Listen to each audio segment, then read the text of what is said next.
আজকের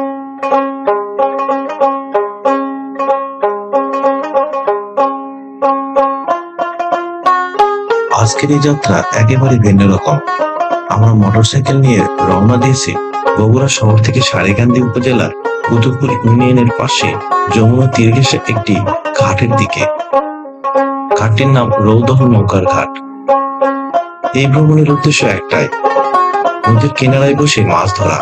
কিন্তু তা শুধু একটা শখ নয়, বরং এটি আমাদের জীবনের সাথে মিশে থাকা এক নেশার মতো অভিজ্ঞতা।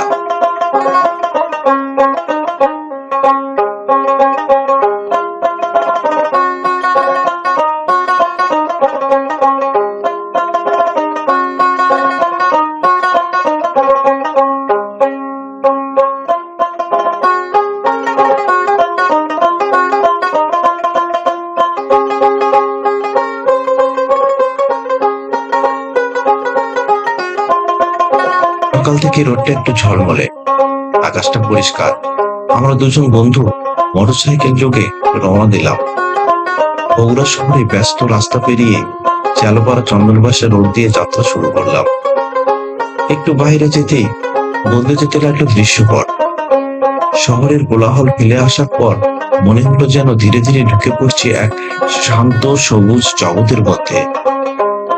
আজকের এই রাইড কেবল এক স্থান থেকে আরেক স্থানে যাওয়া নয়, এটা যেন এক প্রকার অনুভূতির যাত্রা, যেখানে প্রতিটি রাস্তা, প্রতিটি বাতাসের ছোঁয়া, প্রতিটি দৃশ্য আমাদের মনে দাগ কেটে যাবে। বগুড়া শহরের ব্যস্ততা পেরিয়ে আমরা যখন গ্রামীণ পথে ঢুকে পড়ি, তখনই প্রকৃতি যেন ধীরে ধীরে আমাদের বরণ করে নেয়। শহরের কংক্রিট বিল্ডিং পেছনে ফেলে সামনে চোখে পড়ে পিচঢালা রাস্তা। এই রাস্তার দুই ধারে জড়িয়ে আছে বিস্তীর্ণ ধান ক্ষেত, যা যেন দিগন্ত পর্যন্ত গিয়েছে। সবুজ ধানের পাতাগুলো বাতাসে দুলছে। ধানের গায়ে এখন সদ্য শীষ এসেছে। হালকা হলুদের রং মেশানো সেই শীষগুলো রোদে ঝলমল করে উঠছে। মনে হচ্ছিল যেন কেউ হাতের তুলিতে একটানা আঁকছে প্রকৃতির ছবি। বাতাসে ধানের গন্ধ, তাজা মাটির গন্ধে মেশানো এক অপূর্ব সুবাস। চোখ বন্ধ করলে মনে হয় যেন শস্য ভাণ্ডারের মাঝখানে দাঁড়িয়ে আছি। এই ধান ক্ষেতের শুধু চোখের প্রশান্তি নয়, এটি যেন জীবনের এক অনুপম রূপ। কৃষকের ঘামে গড়ায় প্রতিটি গাছ, প্রতিটি শীষ এক একটা গল্প বলে।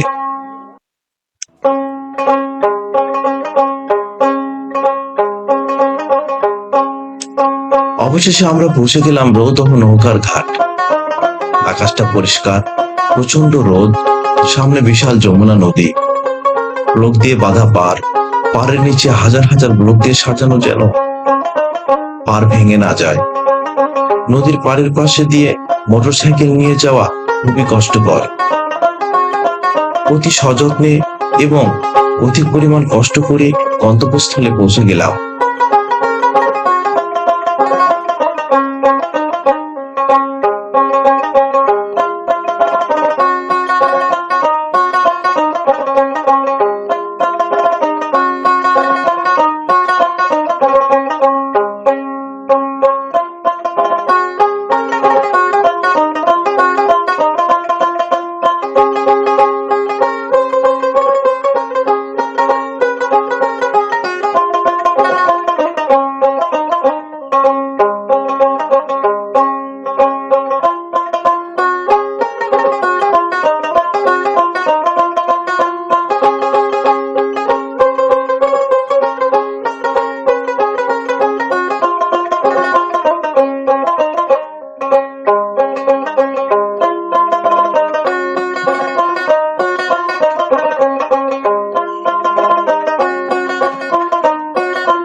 এটা একেবারে যমুনা নদীর তীর।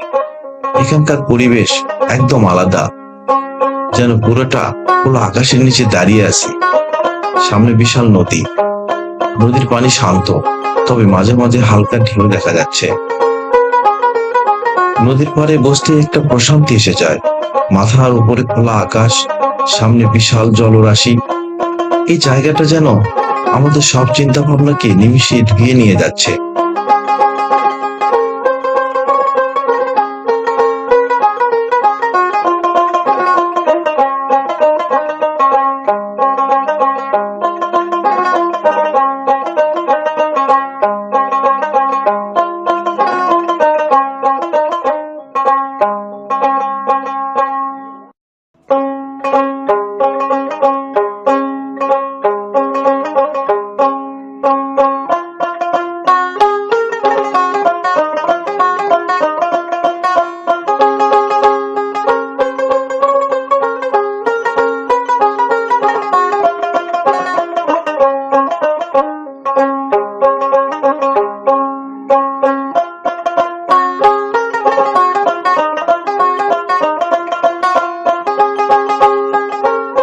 দূর থেকে আসা নৌকাটি সত্যি অসাধারণ। সারাদিন কর্মব্যস্ততার পরে তাহারা নিজ গৃহে ফিরিয়ে যাওয়ার এই মুহূর্তটা দেখে যেন চোখ জুড়িয়ে যায়। এ যেন প্রকৃতি ও মানুষের এক চিরন্তন সংলাপ। নদীর বুক চিরে এগিয়ে চলা নৌকাটি শুধু গন্তব্যের দিকে নয়, এগিয়ে চলছে সময়ের স্রোতে, স্মৃতির পথে, জীবনের নীরবতা ভাঙার পথে।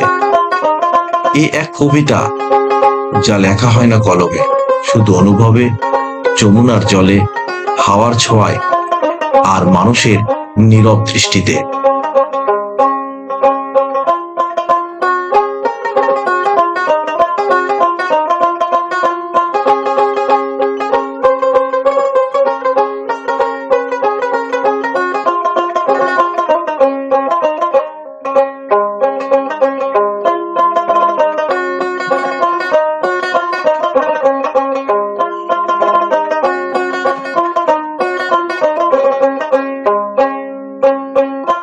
সবাই সারিবদ্ধভাবে বসে সারা রাত বড়শি ফেলবে। কি অক্লান্ত পরিশ্রম! হয়তোবা মাছ ধরবে, হয়তোবা ধরবে না। এই আসক্তিতেই চলবে সারা রাত। এই ছাতা টাঙানো সিট আমরাও চেষ্টা করব।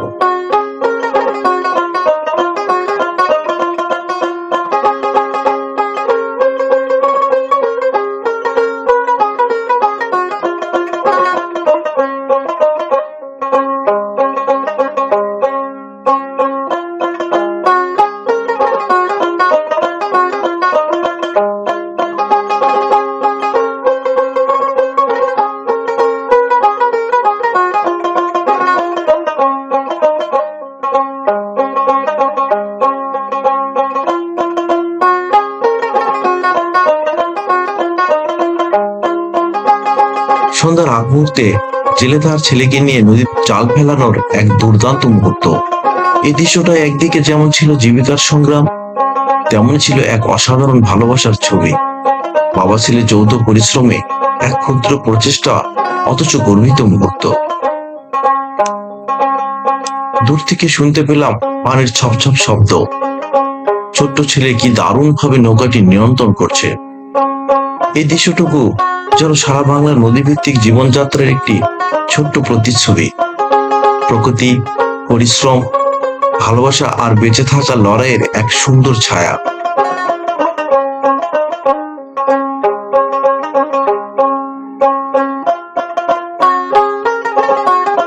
নদীর ধারে সন্ধ্যার আবহাওয়া যেন আরো গভীর। জলের গায়ে রং বদলাতে থাকে। হালকা ঢেউয়ের সঙ্গে আকাশের রং মিলেমিশে তৈরি করে এক রূপকথার মতো দৃশ্য। মাঝে মাঝে মাঝির দা চালানোর শব্দ অথবা দূরে কারো ডাক, সব মিলে এক মায়াবী পরিবেশ। মানুষগুলো তখন ধীরে ধীরে দিনের কাজ গুটিয়ে ঘরে ফিরে। শিশুদের কোলাহল কমে আসে আর বড়দের মুখে ভেসে ওঠে একরাশ প্রশান্তি। সন্ধ্যার এই নরম আলোয় চারপাশে এক অদ্ভুত নিস্তব্ধতা জন্ম নেয়, যা না গানে না কোথাও বোঝানো যায়। এটি শুধু অনুভব করা যায় হৃদয়ের গভীরে। সন্ধ্যা হলো দিনের শেষ কবিতা। প্রকৃতির নীরব গানের মতো, নিভৃতের কমলে অনুপ্রেরণায় ভরপুর।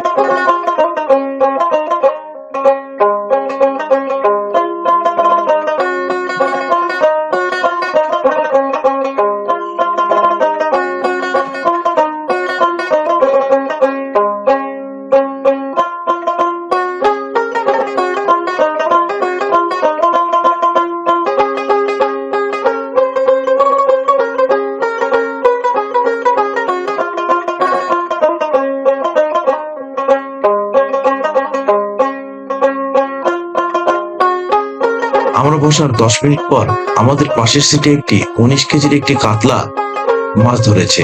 মাছটি দেখে সত্যি মন ভরে গেল।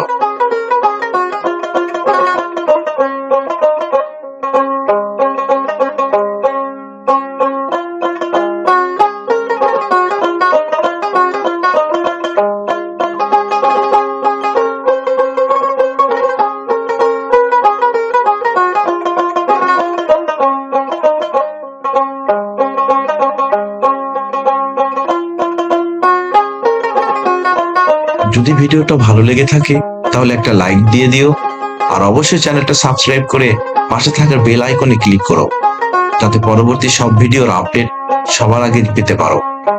তোমাদের সহযোগিতায় আমাদের এগিয়ে যাওয়ার প্রেরণা।